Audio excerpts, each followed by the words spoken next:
Assalamualaikum warahmatullahi wabarakatuh. Halo Sobat K3, selamat datang kembali di channel YouTube Hima K3 Unusa.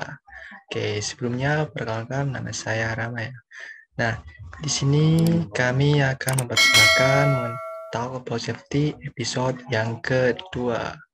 Nah, sekedar info, pada episode pertama kemarin, kami sudah membahas mengenai SMK 3 atau Sistem Manajemen Keselamatan dan Kesehatan Kerja. Nah, bagi Sobat Safety yang belum melihatnya, dapat aksesnya pada link yang ada di deskripsi ya. Oke, itu topik. Pada episode kedua ini, kami akan membahas mengenai udara ambien. Nah, sebelumnya akan saya perlihatkan dulu PowerPoint-nya sebentar. Nah, udara ambien. Nah, pada episode kedua ini kami akan membahas mengenai udara ambien ya. Nah, jadi ada 4 topik pada pembahasan kali ini, yakni apa sih definisi dari udara ambien itu sendiri, kemudian tujuannya itu apa saja, manfaatnya bagaimana, dan berapa baku mutunya. Oke, langsung saja pada topik yang pertama, yakni definisi udara ambien. Nah, pada definisi udara ambien ini merupakan udara bebas di permukaan bumi pada lapisan troposfer yang dibutuhkan dan mempengaruhi kesehatan manusia, makhluk hidup, dan unsur lingkungan hidup lainnya. Nah, definisi ini sudah masuk pada peraturan pemerintah Republik Indonesia nomor 41 tahun 1999 tentang pengendalian pencemaran udara. Dan lanjut pada topik yang kedua, yakni tujuan udara ambien. Nah, ada beberapa tujuan udara ambien, yakni ada 6 ya. Di antaranya yang pertama, untuk mengetahui kondisi kualitas udara dan kemungkinan kecenderungannya. Kemudian yang kedua, untuk melakukan validasi terhadap model pencemaran yang telah dibuat. Yang ketiga, mempelajari pengaruh pencemaran udara terhadap lingkungan. Dan yang keempat, untuk mengetahui proses yang berlangsung dalam suatu sistem yang ditinjau. Dan yang kelima, yakni untuk mengetahui apakah pengelolaan yang dilakukan telah sesuai atau belum. Dan yang terakhir, yakni upaya untuk pengendalian pencemaran udara dan pemeriksaan adanya kerusakan dalam sistem pengendalian pencemaran. Oke, lanjut pada topik yang ketiga, yakni manfaat udara ambien. Nah, apa saja sih manfaat udara ambien itu? Nah, jadi di sini ada 3 manfaat dari udara ambien itu sendiri. Yang pertama, yakni untuk pemenuhan perusahaan terhadap peraturan atau pemantauan rutin abnormal darurat, AMDAL atau KLUPL, PROPAR, dan lain-lain. Kemudian yang ketiga, yakni untuk meningkatkan produktivitas perusahaan. Dan yang terakhir adalah untuk meningkatkan status kesehatan pekerja. Dan lanjut pada topik yang terakhir, yakni baku mutu udara ambien. Nah, ada apa saja sih dan berapa baku mutu udara ambien itu? Nah, di sini ada 13 ya, 13 parameter baku mutu udara ambien ya. Nah, parameter yang pertama ada SO2 atau sulfur dioksida. Nah, waktu pengukurannya ada 3, yakni 1 jam, 24 jam, dan 1 tahun.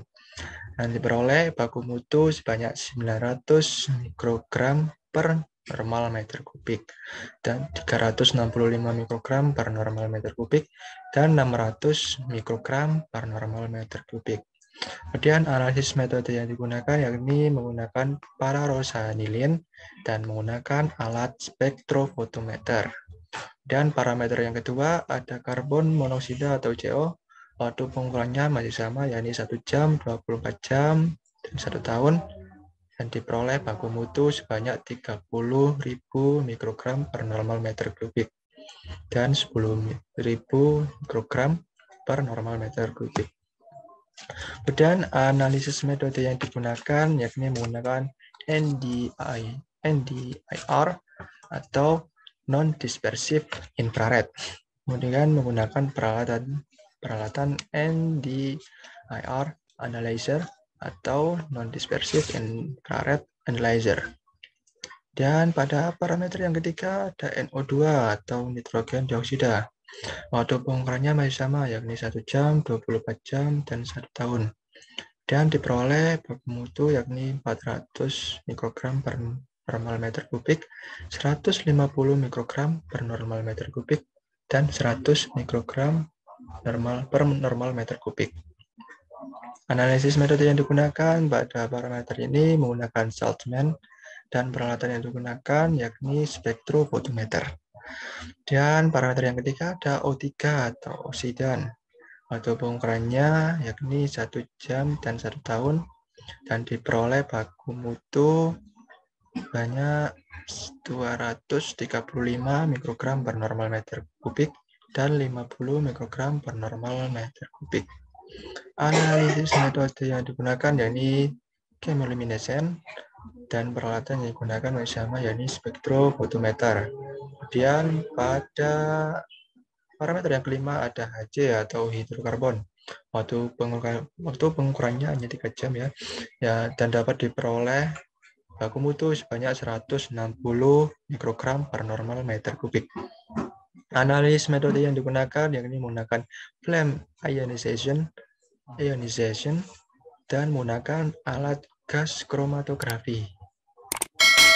Dan parameter yang keenam ada PM10 atau partikel kurang dari 10 mikrometer, dan PM2,5 atau partikel kurang dari 2,5 mikrometer. Nah, waktu pengukurannya yakni 2 kali 24 jam dan 1 tahun. Nah, diperoleh baku mutu sebanyak 150 mikrogram per normal meter kubik, 65 mikrogram per normal meter kubik, dan 15 mikrogram per normal meter kubik. Nah, analis metode yang digunakan yakni menggunakan gravimetrik, dan alat yang digunakan menggunakan high volume. Dan parameter yang ketujuh ada TSP atau debu. Nah, waktu pengukurannya ada 24 jam dan 1 tahun, dan diperoleh baku mutu sebanyak 230 mikrogram per normal meter kubik dan 90 mikrogram per normal meter kubik.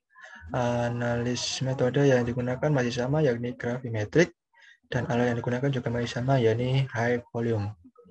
Dan parameter yang keenam ada PP atau timah hitam. Waktu pengukurannya masih sama yakni 24 jam dan 1 tahun, dan diperoleh baku mutu sebanyak 2 mikrogram per normal meter kubik dan 1 mikrogram per normal meter kubik. Analis metode yang digunakan masih sama yakni gravimetrik, dan alat yang digunakan yakni menggunakan alat AAS atau Atomic Absorption Spectrometry. Dan yang ke-9, parameter 9 ada dust fall atau debu jatuh. Nah, pada parameter yang ketiga ini membutuhkan waktu pengukuran selama 30 hari, dan diperoleh baku mutu sebanyak 10 ton per kilometer persegi per bulan pada area pemukiman, dan 20 ton per kilometer persegi per bulan pada area industri. Nah, analis metode yang digunakan pada parameter ini menggunakan gravimetric extractive pengabuan dan menggunakan alat kanister. Dan pada parameter yang ke-10 ada total flow rate atau ASF, memudahkan waktu pengukuran selama 20 jam dan 90 hari, dan diperoleh baku mutu sebanyak 3 mikrogram per normal meter kubik dan 0,5 mikrogram per normal meter kubik. Analis metode yang digunakan yakni menggunakan gravimetrik, dan alat yang digunakan adalah imager atau continuous analyzer. Dan lanjut pada parameter yang ke-11 ada floor index, yakni pada pengukurannya selama 30 hari, dan diperoleh baku mutu sebanyak 40 mikrogram per 100 cm kubik dari kertas lem filter. Nah, menggunakan metode analis kolorimetrik, dan alat yang digunakan adalah lem filter paper. Kemudian pada parameter yang ke-12 ada klorin atau klorin dioksida. Nah, menunjukkan waktu pengukuran selama 24 jam, dan didapatkan 150 mikrogram per normal meter kubik baku mutu. Nah, analis metode yang digunakan adalah specific ion electrode Nah, dan alat yang digunakan adalah impinger atau continuous analyzer. Kemudian yang parameter yang terakhir atau yang ke-13 adalah sulfat index. Nah, waktu pengukurannya selama 30 hari yang diperoleh baku mutu sebanyak 1 mg SO3 per 100 cm3. Analis metode yang digunakan yakni menggunakan colorimetric dan alat yang digunakan adalah lead peroxide candle.